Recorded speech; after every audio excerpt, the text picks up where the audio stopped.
Nuevo episodio de su podcast. En este episodio vamos a empezar una serie llamada Venezolanistas. Este podcast es producido por Phil Bay.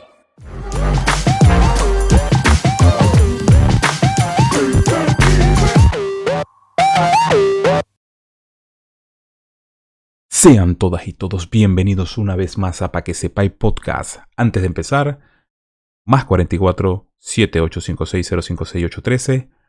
Mis redes sociales están en mi página web www.estebanrafaeljr.com y en todas mis redes como @estebanrafaeljr. Antes de empezar, quería de alguna forma introducirles este episodio como parte de un esfuerzo conjunto con @la palabra compartida para poder generar un poco más de contenido de interés en cuanto a críticas, en cuanto a opiniones, en cuanto a todo lo que sucede de manera en el mundo ideológico, en el mundo filosófico, y nadie más que Andrés de la Chiesa para que nos pueda hacer nos pueda opinar, nos pueda dar ese camino que él entiende acerca de ciertas filosofías, acerca de ciertas ideologías. Por supuesto, decidimos enfocarlo de manera global y a su vez vamos a darle el toque al final venezolano, las reglas que decidimos establecer en este tipo de contenido. Vamos a llamarlo venezolanistas. Quiero que se entienda bien el concepto. Él lo va a explicar en el siguiente paso que les voy a dar al video. Hubo un pequeño detalle con el video. No pude verme yo en el video en este episodio, pero Andrés sí se ve. Así que bueno, les presento a Andrés, que en el episodio de El Trienio Adeco no pudo verse por video. Ahora me toca a mí. Pero para futuros episodios sí vamos a estar bien corrientes al día. Así que bueno, les voy a presentar el episodio para que puedan disfrutar. Vayan, si pueden verlo 2 veces, muchísimo mejor. La calidad con que Andrés sintetiza este tipo de opiniones es espectacular. No tengo más nada que decir. La altura académica vamos a destacar en esta serie venezolanista. Va a ser con propósito de hacer un intercambio entre ambas plataformas para que podamos diversificar el contenido. Sé que pasan muchas situaciones de actualidad muy importantes, pero también es justo bajar un poco el nivel para empezar a enfocarnos en otros temas que también son importantes.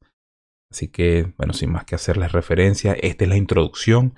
Próximamente, directo al episodio. Nos vamos y gracias, Andrés, @la palabra compartida. En la escena, en mi chat.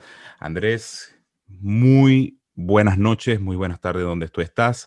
Antes de empezar a hablar, voy a establecer ciertos parámetros porque lo primero que queremos es llevarle un contenido, primero no perder la atención de ninguno de los que nos está escuchando y viendo. Y por su parte, quería realizar este tipo de contenido porque estoy interesado, primero en la opinión de Andrés, porque él tiene su podcast y él tiene su canal de YouTube, en donde es meramente investigativo. Ahí no van a ver opinión de Andrés más que pequeñas opiniones. Pero este sí, él se puede ir full en la parte de opinión. Establecimos que queríamos abrir una serie que se llamara Venezolanistas, porque de verdad queríamos que el mundo conociera este concepto y que participara todo el mundo. No es solamente de los venezolanos, para aquellas personas que llegan a este episodio, también se va a hablar mucho de lo que sucede en el mundo. Las reglas, nosotros decidimos establecer una constitución en este espacio para no irnos por las ramas. Tiene que ser un podcast de 30 a 35 minutos, un audio video de 30 a 35 minutos. Vamos a hablar cualquier tipo de tema, lo vamos a asomar a la realidad venezolana, posiblemente también a la realidad del mundo, ¿por qué no? Entre otros temas, también establecimos que si hay que hacer una segunda parte, se hace una segunda parte y listo. Andrés, bienvenidos. Bienvenido tú de nuevo a este espacio. Ya lo dicho está. dime, ¿qué es ser un venezolanista? Cinco minutos en esa reflexión. Ok, ¿qué es ser un venezolanista? Bueno, ser venezolanista es fundamentalmente comprender que más allá de la ideología a la que uno adhiera, más allá de las convicciones, más allá de las creencias, de los dogmas, de las doctrinas de las cuales uno participe, hay un entendimiento cabal, hay una comprensión clara de que Venezuela, como cualquier nación, como cualquier sociedad que posee una tradición y unas costumbres y una cosmovisión, eh, necesita ser comprendida a cabalidad para que estas ideas y estas doctrinas y, digamos, y todos estos elementos que nosotros queremos aplicar sobre la realidad inmediata para poder transformarla con las mejores intenciones, estoy seguro, funcionen efectivamente. Es decir, un venezolanista es una persona que en primer lugar trabaja por el desarrollo progresivo, auténtico de Venezuela, sin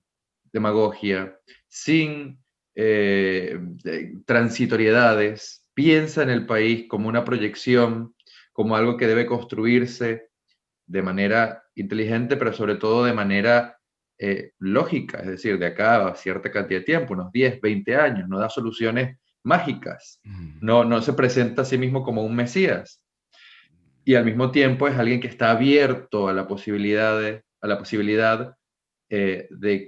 que exista una suerte de retroalimentación entre los grandes movimientos que se están gestando en el mundo y las nuevas formas de conocimiento y las nuevas formas de creación y las nuevas ideas, y que todo esto puede ser aprehendido con H, bien, pero debe ser empleado, reitero, entendiendo, comprendiendo lo que es ser venezolano, lo que es el ser venezolano, su esencia, su cosmovisión, su manera de ver el mundo.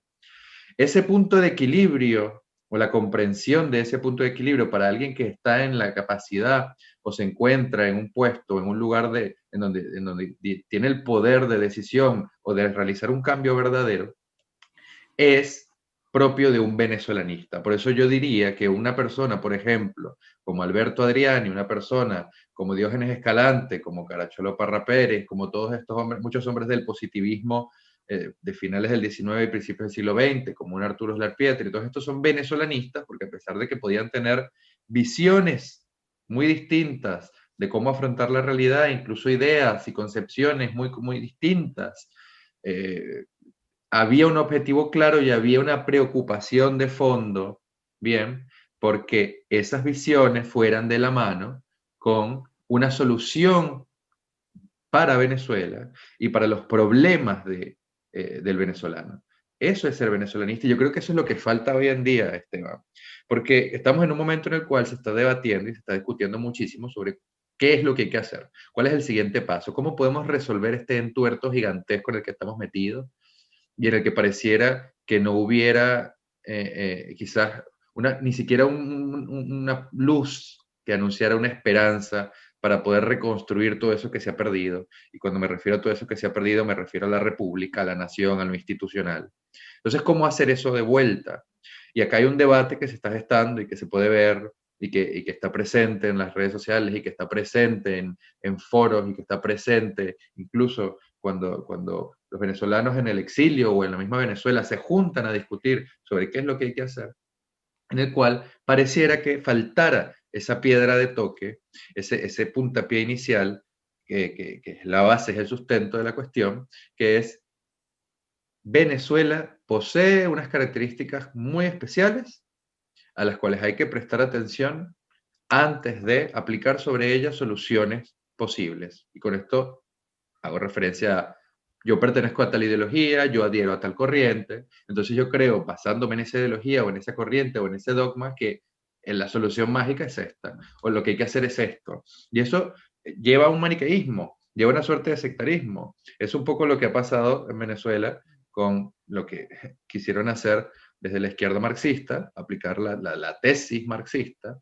que es una tesis absolutamente totalitaria en su contenido, que presenta una dialéctica que al mismo tiempo es totalitaria y que lo que hace es simplemente imponerse de manera abrupta o violenta sobre esta sociedad o este conjunto histórico que somos los venezolanos. Pero eso no es un problema que esté presente únicamente desde el punto de vista de la izquierda, y por eso hoy vine acá para que hablemos un poco del liberalismo, que aparece como una gran alternativa histórica, ¿no? A lo que es el socialismo marxista, en lo particular, y todas sus tendencias. Déjame agarrarte un momentico ahí, Andrés, antes de que pases al liberalismo y complementar la parte esta del venezolanismo con respecto a la construcción de un país, porque muchas veces en mis audios anteriores se nota que de repente yo tenga una tendencia muy, muy derechista, que solamente, por supuesto, es difícil encontrar una persona que hablando del liberalismo, que por cierto hay una anécdota que yo tengo con respecto a eso, que todavía no se me ha, no voy a decir nombres, pero sí tengo una pequeña anécdota. Con respecto a eso es que de repente crean de que yo no estoy viciado en cuanto a, por ejemplo, a los planes de país. Yo los planes de país no soy una persona que es estrictamente conducida por aquello de que el Estado hay que eliminarlo. No soy anarcocapitalista porque de verdad no es la solución en estos momentos en donde se necesita ley y orden. No puedo pensar de que Venezuela primero hay que conducirla antes de empezar a aplicar este tipo de términos tan elevados, por ejemplo, la eliminación de un banco central, que a eso se refieren ese tipo de ideologías, que el individuo, para allá vamos, el liberalismo, por eso quiero tu crítica acerca de eso, de que el individuo es totalmente libre y que el individuo hace lo que quiera con lo que quiera y, o sea, no hay que establecer unas reglas, una base para que la sociedad se pueda manejar y que no pueda dañarle el proyecto a la persona que tú tengas al lado. Por eso es que también es importante, que eso lo dice el liberalismo, pero ahí es donde vamos a ir con la crítica. La anécdota es, Andrés, tú sabes que yo invito aquí, por ejemplo, yo invité a Agustín Laje. Agustín Laje muy, muy amablemente, él vino a poner sus puntos acerca de lo que era la presidencia de Trump, lo importante que era todo y toda esta situación, pero también invité a liberales, porque Agustín era liberal para los ojos de muchas personas hace 10 años, hace 5 años atrás, hasta que sacó su libro de la nueva izquierda, el libro negro de la nueva izquierda, ahí se acabó todo y empezaron a arrastrarlo a la parte conservadora.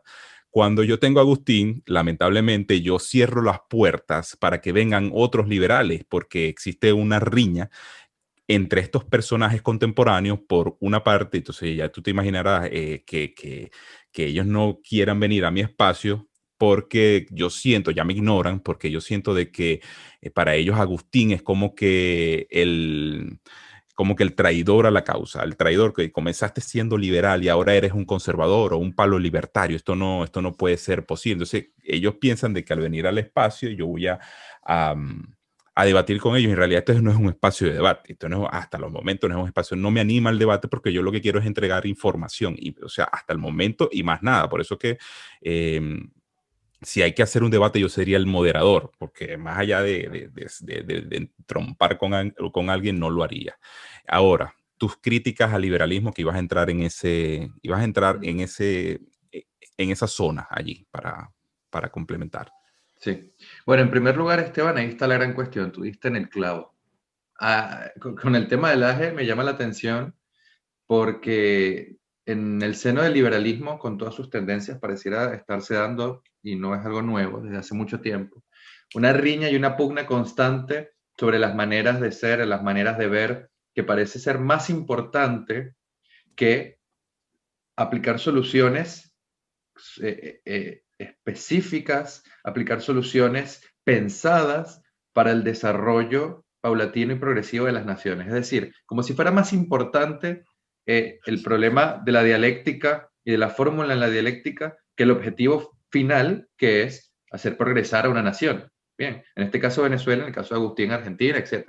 Entonces, ese enfrascarse constantemente en esas riñas, esas pugnas ideológicas, epistemológicas, éticas o lo que tú quieras, que pasa en el seno de las ideologías, deja de lado el problema de fondo, que es el de la ideología nace, en principio, o debería por lo menos tener como objetivo fundamental, el aplicar una fórmula que sirva para resolver un problema. ¿Cuál es ese problema? Bueno, conducir adecuadamente, desarrollar progresivamente a una nación en particular. ¿Ok? Y es lo mismo que pasa en la izquierda. En la izquierda todo el tiempo se están básicamente matando entre ellos porque tienen problemas dialécticos y problemas epistemológicos y problemas de un montón de cosas que van desde la visión que ellos tienen de la realidad hasta una visión, la parte metafísica, que si es objetivo o no es objetivo. Y con el tema del liberalismo, que hay varias cuestiones sobre las que hay que ir desgranando de a poquito. Bien. Tú justo mencionabas recién un problema que tú encuentras en ciertas tendencias del liberalismo, porque no suceden todas, y acá hay que ser realmente muy sincero al respecto, que tiene que ver con esa idea de que al exacerbarse el individualismo, al hacer que el individuo sea la base más pura y más fundamental de la sociedad, y no, por ejemplo, ese constructo que ha sido históricamente la familia, estamos hablando, por lo general, de una tendencia muy típica dentro de los liberales, que es la tendencia objetivista. La tendencia objetivista, que se hizo muy famosa particularmente por el trabajo de Ayn Rand, plantea, entre muchas de las cosas que dice, por supuesto, la idea de que la libertad incluye también la posibilidad de hacer cosas erróneas, moralmente discutibles. Bien, en principio hay como un doble movimiento dentro del objetivismo, en donde hay una crítica a la moral histórica, que sería la moral cristiana, que es la moral, esa concepción del bien y del mal que nosotros tenemos, pero al mismo tiempo se adhiere a esa idea de que existe, sí, desde el punto de vista de lo racional, porque el objetivismo es racionalista, el hombre perfectamente, según el objetivismo, puede diferenciar el bien del mal, pero como la libertad es el bien más importante y más preciado del individuo, por más que se pueda diferenciar lo bueno de lo malo, tú tienes que darle al otro la libertad de hacer el mal, o tienes que darle la libertad de hacer cosas erróneas. En ese sentido, ahí está una de mis primeras críticas y uno de los errores fundamentales que yo le veo a esto. Así como la izquierda marxista, en su afán totalitario, aniquila al individuo, ¿bien? Aniquila su libertad, aniquila esa concepción en base al concepto de colectivismo, ¿bien? Lo priva de sus derechos esenciales. Algunas tendencias del liberalismo o el liberalismo más exacerbado, lo que hace es potenciar el individualismo a un punto en el cual se pierde esto que en cualquier república institucional es fundamental, se pierde eso que se conoce como el Estado de Derecho, porque entonces no se trata de que todos tienen los mismos derechos, sino de que el individuo tiene una serie de derechos y los deberes son de los demás para con él. Eso es increíblemente problemático, porque considera, en principio deja de considerar una serie de cuestiones históricas, biológicas, éticas, que son al mismo tiempo objetivas. O sea, la gran contrariedad del objetivismo en Ayn Rand, y tomo el ejemplo de Ayn Rand porque suele ser uno de los, digamos, de los epítomes del liberalismo actual, como lo puede ser Hayek, como lo puede ser Milton Friedman, etc. Pero desde el punto de vista filosófico, se suele tomar mucho más a Ayn Rand. Te decía, uno de los problemas fundamentales que yo veo ahí entonces tiene que ver con esa concepción del individuo como no solamente el centro, sino la finalidad, el objetivo último del desarrollo de sociedad. Y cuando refiero aquí, que acá se están dejando de lado una serie de cuestiones históricas, biológicas, antropológicas, estoy hablando del hecho simple y llano de que el ser humano ha demostrado, en principio, y ha basado la construcción de sus sociedades o el progreso y el desarrollo de sus sociedades y de todos sus grandes logros, de todos sus grandes hitos, en la cooperación. Que ese es un concepto muy distinto que no tiene nada que ver con el colectivismo. El ser humano es un ser social. Y acá tenemos que tener mucho cuidado porque hay gente hoy en día que está como tan exacerbada que escucha social e inmediatamente piensa, este está hablando de socialismo. No, son de cosas distintas. Lo social simplemente tiene que ver con los vínculos que uno establece con los demás. El individuo por sí mismo, el individuo como una isla, no puede, por supuesto, lograr siquiera sus propias metas de manera plena. Necesita vincularse, necesita relacionarse con los otros.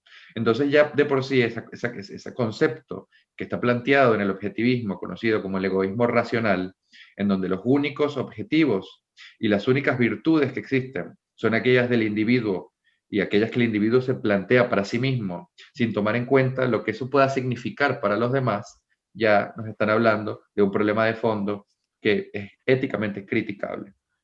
¿Cuál es la cuestión acá? La filosofía del objetivismo se plantea tres fundamentos o tres principios fundamentales, ¿no? Por un lado, tiene la metafísica, que es la idea de la realidad objetiva. Eso no tiene nada de nuevo, o sea, la filosofía de Ayn Rand no es novedosa en ese sentido. Ella toma el pensamiento de los racionalistas, bien, por ejemplo, los racionalistas franceses como Descartes, etcétera, y lo que plantea es que hay una realidad objetiva a la cual se accede a través de los sentidos. Esa realidad objetiva no es discutible, esa realidad objetiva no es precisamente es inmutable y al mismo tiempo es absoluta. Bien, en ese sentido en particular, uno puede, digamos, estar de acuerdo hasta cierto punto, pero el problema del objetivismo, desde su punto de vista metafísico, es que deja de lado otra serie de cuestiones que tienen que ver con lo trascendental. La civilización occidental es una civilización, particularmente la hispanoamericana, profundamente trascendental. Sus concepciones morales, éticas, son trascendentales, porque si tú eliminas ese componente trascendental, ¿qué valor puede tener lo ético? ¿Qué valor puede tener lo moral? Porque algo sería malo o sería bueno si precisamente no hay un trascendentalismo detrás de eso. Bien, por supuesto, la crítica, la respuesta de un objetivista sería que la concepción del bien y del mal allí no es una concepción del bien y del mal religiosa, sino una concepción del bien y del mal racional, que tiene que ver con que el hombre es capaz de distinguir lo bueno de lo malo. Pero yo ahí en ese caso no estoy de acuerdo, porque uno no puede escapar de la cultura, uno no puede escapar de su propia historia. Y esa concepción racionalista está siendo heredera de una tradición y de unos conceptos que vienen de antes y que están planteados con anterioridad o de manera previa, que sí están relacionados con una cosmovisión religiosa o espiritual, con una visión del mundo que es trascendental. Lo, Entonces, lo, lo sí. que llaman ahí para atajarte, Andrés, eso que tú hablas, en pocas palabras, es el temor de Dios. Lo que llamaban los viejitos, mira, hay que tener temor de Dios, porque de verdad hay que... Y yo también establezco esa situación allí. Todos estos exponentes liberales, cuando ven a alguien que disienta de cierta forma, te arrojan a ese lado, a ese lado. Tú lo que eres un nacionalista y tú tiendes a ser igual que el comunismo porque tú quieres agrupar a las personas y no quieres dejarlas ser individual porque ellos tienen que ejecutar, porque el libre mercado es una situación donde ellos dicen hay que dejarlo actuar. Yo no, yo estoy de acuerdo. El libre mercado es una situación que incluso Adam Smith explica muy bien, incluso muchos no entienden lo de la mano invisible del mercado, ningún socialista entiende esa situación, pero es muy fácil ponerlo en ejemplo con situaciones que suceden en el mundo. Pero ya va, una cosa es, por eso es que yo veo que el liberalismo es como que muy estadístico, muy numérico, es muy bueno, eso es bueno que tú, pero es la economía. Ahora, la parte cultural, tú no me puedes arrojar ese tipo de Sí, situaciones porque... ese es otro de los problemas. Por un lado, ahí, bueno, ahí te paro yo. No se trata del temor de Dios, porque esa de hecho es una de las críticas que se le suele hacer a la gente que se considera religiosa. A ver, las religiones monoteístas o incluso las religiones panteístas, donde quizás sí existía en muchas ocasiones esa cosa del temor de Dios, Ujú, no pueden ser reducidas, no pueden ser sometidas a ese análisis, porque es un poco correcto, sencillo y generalizador. Si correcto. tú me dices a mí que mi visión de la moral o mi visión de lo que sería la concepción moral del mundo está atravesada porque yo tenga miedo de que me vaya al infierno si no actúo de determinada manera, yo te respondería que no se trata de eso. Y de hecho, la teología de la iglesia, lo que se llama el magisterio de la iglesia, que está presente eh, de manera muy clara, de hecho, por lo general se ven en las catequesis y qué sé yo, pero son reglamentos y son lineamientos que son muy claros, muy evidentes. Nunca plantean que la moral esté determinada por el miedo. No está Ah, determinada por eso. exacto, De hecho, eso. el concepto de libre albedrío es un concepto Ujú, fundamental de las religiones monoteístas y particularmente de la religión católica. Eso por ujú. un lado. Por otro lado, hablas del libre mercado y el libre mercado me hace mucha gracia en muchas ocasiones porque hay ciertas tendencias dentro del liberalismo, ciertos liberales que parecieran ni siquiera entender de qué están hablando cuando hablan de libre mercado. Y lo hablan como si el libre mercado fuera una suerte de ser antropomórfico que no depende de las relaciones humanas. Ujú. Porque eso sería admitir que estamos hablando de un hecho, un fenómeno del cual participan seres humanos que se vinculan entre sí y que establecen relaciones que pueden ser o que buscan ser mutuamente benéficas, ¿no? O que haya una Ujú. reciprocidad y un beneficio positivo para una parte y la otra. Entonces, ¿qué quiere decir esto? Ese es un ejemplo muy claro de que el hombre no está obligado, o acá no hay nadie que esté buscando obligar al individuo a vincularse con los demás. Es que el hombre naturalmente se vincula por un fin. Bien, hay una vinculación natural que la puedes encontrar desde el hombre de la caverna que se juntaba con otra serie de hombres para cazar un mamut, porque si lo intentaba él solo probablemente el mamut lo reventaba, como el día de hoy Correcto. que tú quieres fundar una empresa y te asocias con otra gente porque entiendes que tú solo no vas a poder llevar adelante esa empresa. Ujú. Entonces, el concepto del ser humano como un ser social, como un animal social, que también es racional, porque el problema acá con el objetivismo es que piensa que esa vinculación es irracional y es una vinculación casi obligatoria y autoritaria planteada por una concepción, digamos, preexistente, cultural. Eso es completamente equivocado. Acá estamos hablando de cosas biológicas. Ujú. Biológicamente el hombre tiende a vincularse. Biológicamente el hombre tiende a asociarse, no solamente por sus vínculos sanguíneos, sino por vínculos de necesidad y de asistencia recíproca. Bien, entonces ahí está la cuestión. El surgimiento de los gremios, de los sindicatos, todas estas cosas tienen que ver un poco también con eso. Eso por un lado, pero acá yo quiero ir, porque tenemos que media hora, ¿no? A varias Ujú. cuestiones que son importantes. Mire, acá se deja de lado un concepto fundamental, que también es un concepto que parte de la religión católica, que es el concepto de dignidad humana. El concepto de dignidad humana dentro del objetivismo y, como esencia filosófica de ciertas tendencias liberales, es un concepto que es atacado y es violentado constantemente porque se considera que da lugar a una cuestión, digamos, moralizante, que coarta las libertades de ciertas personas, ¿cierto? Que coarta la libertad del individuo como tal. El concepto de dignidad, fundamentalmente lo que plantea, es que toda persona, por el hecho de nacer y de existir, ya posee ciertos derechos que le son intrínsecos. Bien, que son unos derechos que vienen con el hecho de ser persona. Este es un concepto que viene con el catolicismo porque anteriormente las ideas de libertad o las ideas que tienen que ver con esto de lo digno estaban más relacionados al concepto de honor. Dentro del cristianismo, del catolicismo, se crea el concepto de dignidad y el concepto de dignidad es la base, y aunque mucha gente no lo sepa, pero es así, la base del derecho natural. Esto lo aplican después los humanistas. Los humanistas racionalizan bien el concepto de dignidad, que es religioso, y al racionalizarlo crean lo que se llama el derecho natural o la ley natural. El derecho natural, bien, nos plantea a nosotros una serie de cuestiones muy, muy sencillas, muy básicas. Por un lado, el derecho a la vida, bien. Por otro lado, yo considero el derecho a la propiedad también, porque eso es parte de una cuestión casi también biológica en el ser humano. El ser humano atesora, digamos, poseer o tener, y eso no es algo en absoluto negativo.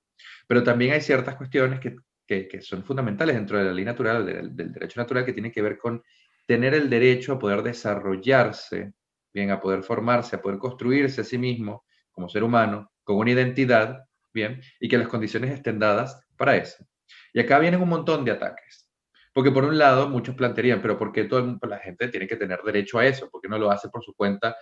Porque el problema acá es que se está idealizando, muchas veces dentro del liberalismo se idealizan las condiciones básicas o las condiciones naturales de existencia. En muchas ocasiones las cosas no son así. Todo hombre tiene derecho a vivir conforme a su conciencia, todo hombre tiene derecho a desarrollarse integralmente en base a ese concepto de las leyes naturales. El problema en el objetivismo es que relaciona esta idea del derecho a desarrollarse, del derecho a progresar bajo ciertas condiciones específicas con la idea de altruismo, que es un concepto que denosta profundamente, porque considera que el altruismo es una cosa violenta, una cosa coactiva, una cosa coercitiva, como si yo estuviera obligando a alguien o la persona altruista estuviera siendo engañada, bien, para convertirse en una víctima del parasitismo de los demás, una víctima de la depredación de los demás. Entonces ese sacrificio, esa idea de autosacrificio, bien, implica una pérdida para el objetivismo de la individualidad. Acá yo estoy en completo desacuerdo.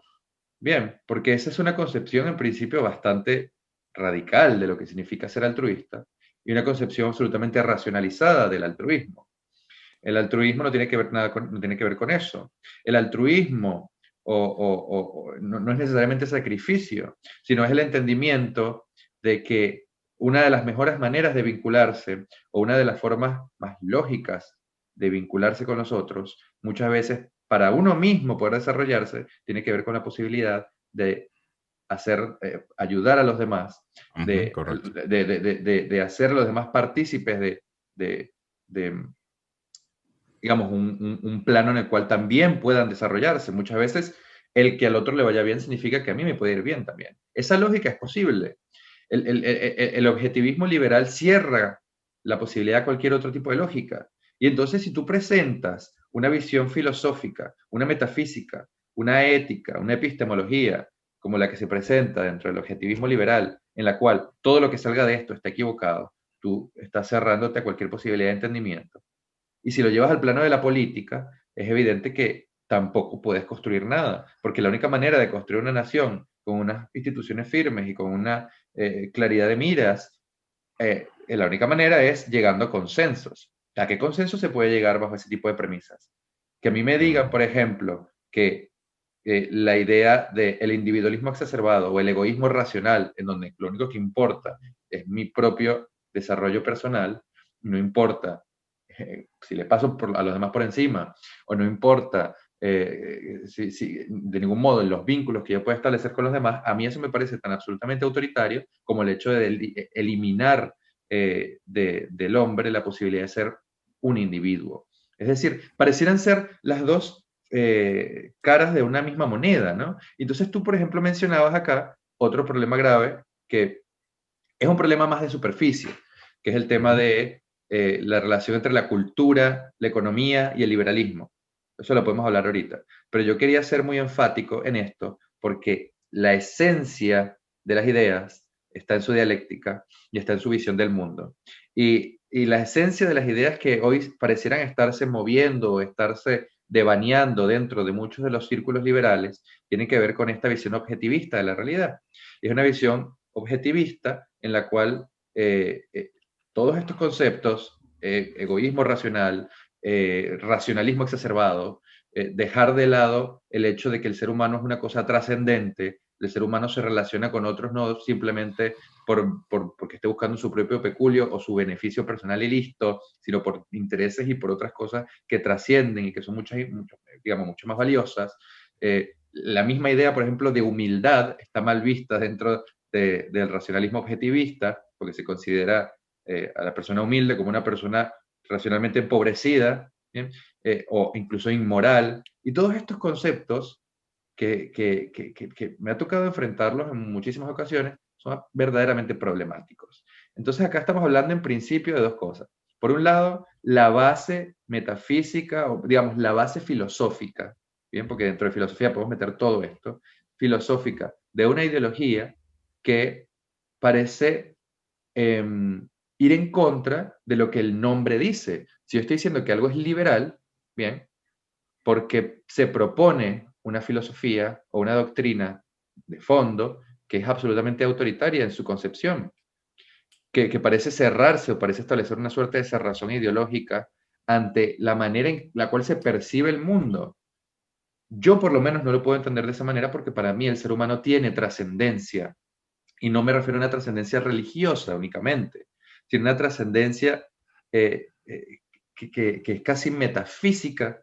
Es una trascendencia en cuánto puede lograr este hombre, en cuánto puede desarrollarse, en de qué manera percibe el mundo, que no es únicamente a través de la razón o de lo que los sentidos lo dicen, sino de otro tipo de cosas. Si tú ves las cosas de esta manera objetiva, objetivista, perdón, entonces hay un montón de ámbitos de la realidad que desaparecen. La contemplación estética, por ejemplo, que es la base del arte, no existe. Entonces, evidentemente que a esas tendencias liberales no les va a interesar la cultura porque la cultura no puede ser racionalizada. Tú no puedes racionalizar lo que a ti te produce ver un cuadro de Velázquez. Tú no puedes racionalizar lo que a ti te produce escuchar a Mozart o escuchar, qué sé yo, capaz te gusta Daddy Yankee y te produce algo. Pero lo que me refiero es que el arte en general, la cultura, cuando estamos hablando de lo que sería la alta cultura o incluso la cultura folclórica, bien, que es la cultura popular, a ti te produce algo que no se puede explicar únicamente bajo los principios de la razón. Y esa es, valga la redundancia, la razón o el motivo por el cual los racionalistas no terminaron prosperando. El objetivismo es una suerte de neorracionalismo. Y acá se está dando en muchas ocasiones, en estos debates políticos también, esa suerte de neorracionalismo en el cual no, parece no haber lugar a disenso. Bien, es interesante porque está lleno de contradicciones y al mismo tiempo en el que no te permite ese disenso, al mismo tiempo pareciera que se estuviera confundiendo lo liberal con lo que sería el libertinaje, ¿no? De todos modos, para la gente o para quien en este momento esté diciendo, wow, ¿cómo es posible que esa contradicción esté presente? La respuesta es sencilla, la respuesta es sí, para ti la cultura no es racionalizable, no la puedes meter dentro de tu horizonte de ideas, no la puedes explicar bajo tu filosofía, entonces no te importa. Y si no te importa, ese es un ámbito al cual bajo la premisa de que eres liberal, puedes simplemente dejar de lado. Entonces pasa eso. ¿Cuál es uno de los problemas fundamentales del liberalismo hoy en día? Es profundamente economicista, es profundamente estadístico, es Correcto. profundamente materialista. Bien, Ujú. y ahí, y acá está el gran problema, ahí es donde se parece que se une y se entiende y se engrana con el marxismo y la dialéctica marxista, que también es materialista. Esos dos elementos, o esas dos visiones ante la vida, que están atravesadas por la idea de lo material únicamente, lo racional únicamente, lo que es tangible, apreciable, medible, parecieran hermanar y unir a estas dos tendencias. Y eso es problemático, porque yo creo que el liberalismo, bien entendido, no tiene nada que ver con eso. Hay una frase maravillosa de Alirio Ugarte Pelayo, gran político venezolano sobre el que, bueno, justamente estuve trabajando en los últimos podcasts, cuando él estaba desarrollando la tesis política de Unión Republicana Democrática, de URD, que con su muerte eso desapareció, una de las cosas que comentaba es, nosotros no tenemos nada que ver con esa aberración impropiamente llamada liberal, que deja al hombre básicamente desamparado, al individuo desamparado como si fuera una especie de juguete de fuerzas económicas que bajo el nombre de la libertad lo subyugan, que también es una forma de subyugar, o aniquilan esa libertad y la sacrifican, ¿no? Y por el otro lado, también condenamos o nos alejamos a pueblos o a ideas o a conceptos en los cuales lo que se está subyugando es el, digamos, lo colectivo, la idea de que el vínculo es una manera también para alcanzar el progreso. Entonces, por un lado, ataca el colectivismo y por otro lado, ataca el exceso de individualismo. Yo creo que Venezuela lo que necesita es una cura de espanto y poder llegar a un punto en el cual entendamos que el equilibrio acá, que no tiene que ver por ningún modo, tiene que ver con lo que llaman el guabineo o el centrismo, no es lo mismo. O sea, porque pareciera que hoy en día o eres blanco o eres negro y si, no, y si estás en el medio es porque eres un guabinoso. No.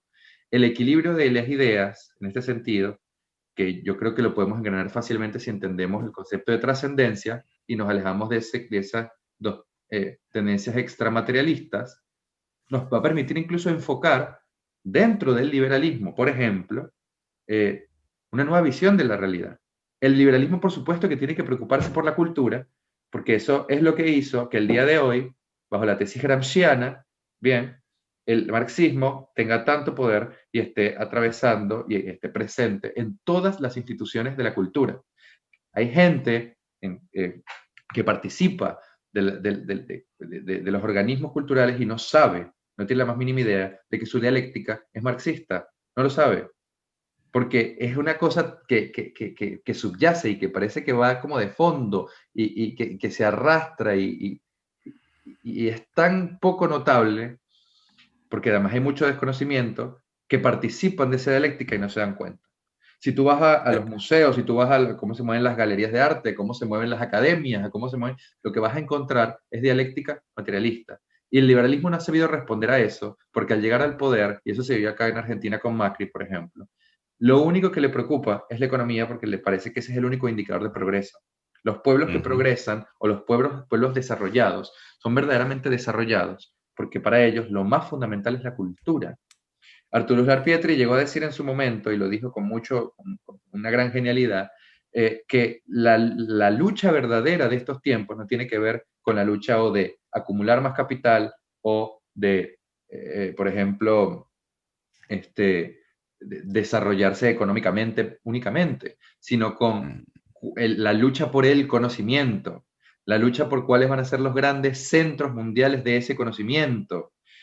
Entonces tú tienes países que son los famosos países desarrollados en donde lo que se está planteando es vamos a llegar a Marte, lo que se está planteando es vamos a desarrollar inteligencias artificiales, mientras que en Venezuela todavía seguimos aplicando la quema y el conuco.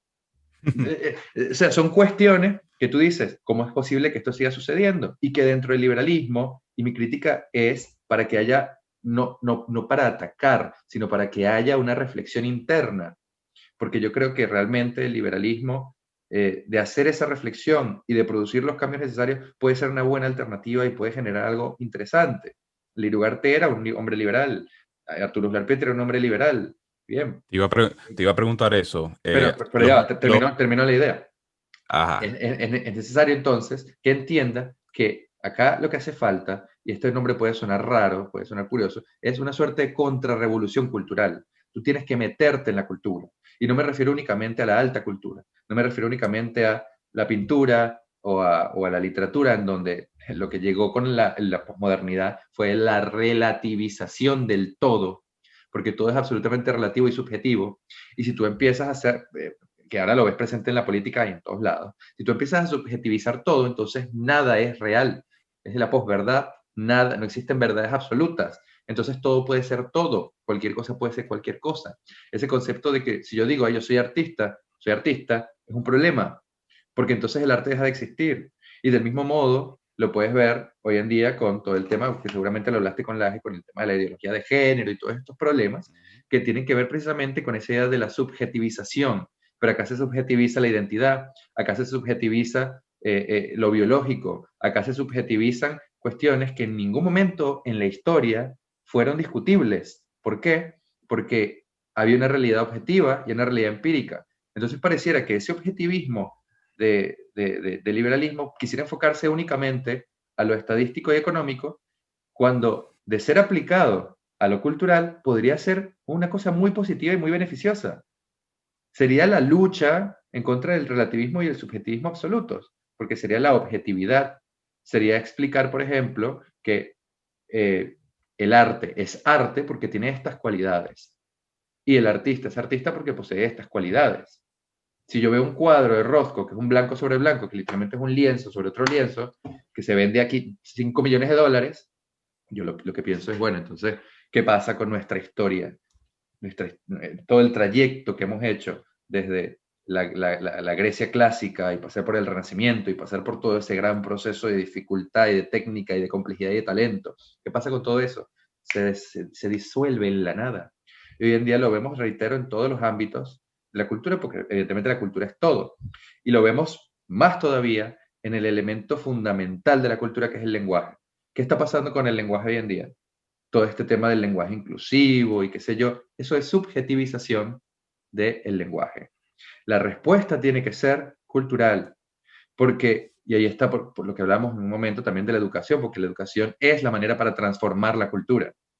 Bien, la respuesta tiene que ser cultural y es una respuesta que evidentemente tiene que ser bien pensada y bien ponderada, porque además toma generaciones, no es algo que se resuelva momentáneamente, no es como un plan económico que yo te proyecto de acá a 4 años. Bien, de hecho, cuando Gramsci escribió su obra, estando en la cárcel, la pensó a 200 años, sin pensar quizás, perdón, que la maquinaria partidista del comunismo internacional era lo suficientemente fuerte como para proyectar y hacer que esas ideas permearan de manera mucho más rápida. ¿Cuánto tiempo pasó? Pasaron 40, 50 años y estamos acá, en una situación en la cual a nosotros nos dicen el capitalismo venció, pero eso no es cierto.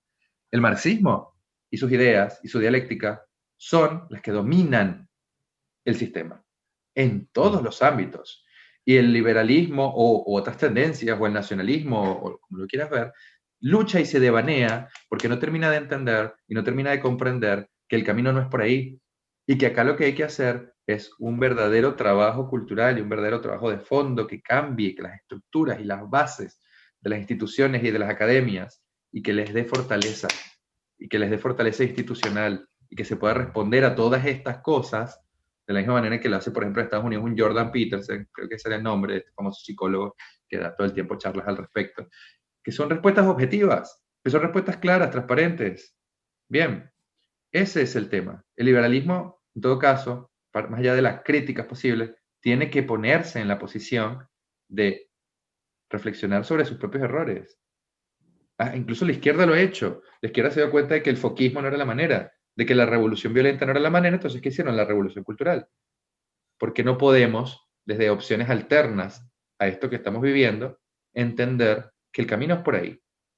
Bien, el camino va por ese lado.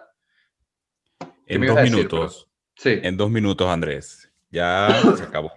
Se acabó este episodio. Te tengo que atajar allí. En 2 minutos, ¿quiénes fueron? Porque yo sé los contemporáneos, quiénes son. Hay movimientos como 20, María Corina Machado, que están Sí. en ese...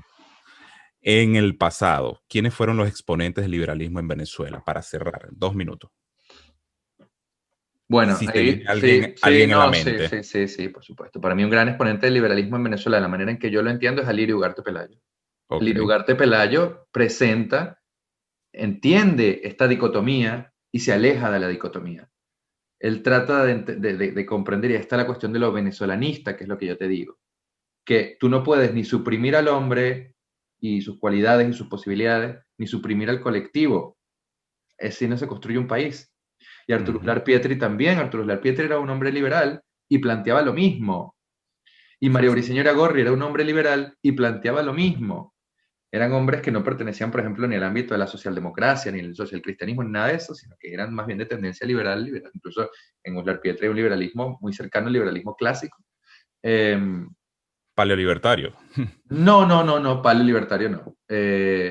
Pero eso no los, digamos, no los ata, que ese es el problema que yo veo hoy Ok. en día, ¿sabes? No los encasilla. No los encasilla. Ellos se dan la Ok. oportunidad, porque tienen el menos común de los sentidos, que es el sentido común, que es lo que más nos falta, nos hace hoy en día, se dan la posibilidad de tratar de entender qué es lo que está mal, cómo se puede solucionar y cómo se puede aplicar a la realidad objetiva de ser venezolano y de Venezuela y de cómo convertir a Venezuela en un país decente y un país que progresa y que se desarrolla. Esta es la cuestión. Correcto. Esos son dos ejemplos, podría haber muchos más, pero yo creo que esos que son bastante contemporáneos sirven bastante también para ejemplificar, ¿no?